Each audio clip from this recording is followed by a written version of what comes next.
Hello and welcome. This is Japan, and we are going to talk about the mask assailant that is here, I guess. We've seen him now twice in Raw, or once on Raw, and now, at War Games also.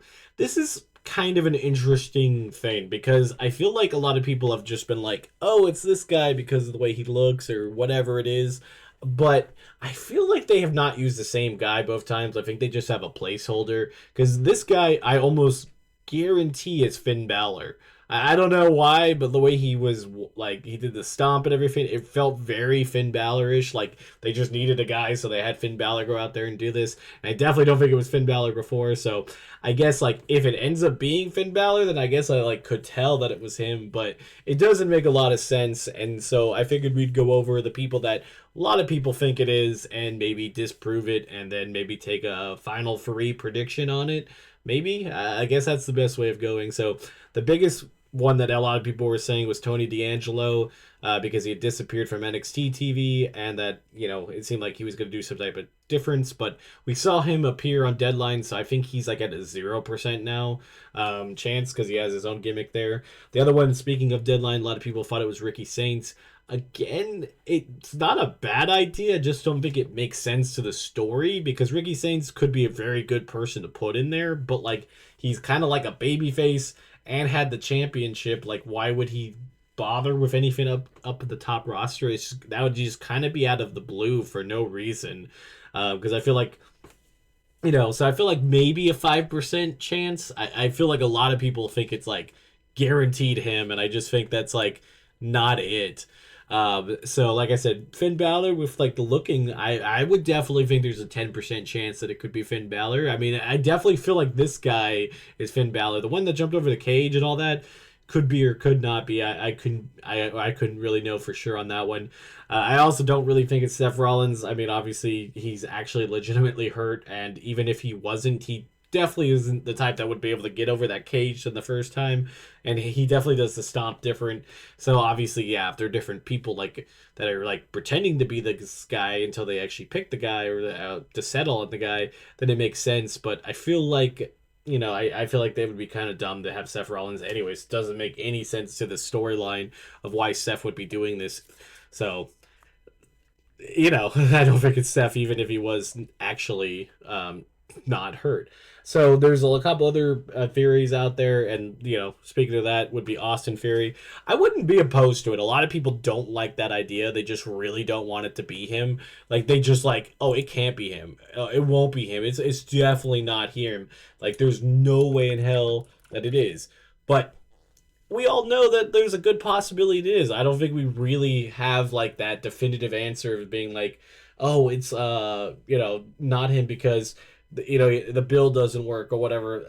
Like I said, we don't know that's what if he's even in this mask right now. So it doesn't. I don't think we could really justify that part of things. He's obviously not doing anything, but we don't even know if he's healthy or where he is.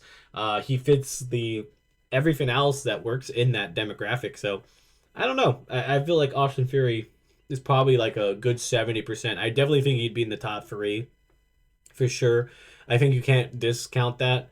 It's just like one of those things where it's just nobody nobody else that like fits that criteria where it's somebody out there, and he's already done the mask thing before in NXT, so I think it could possibly definitely be him.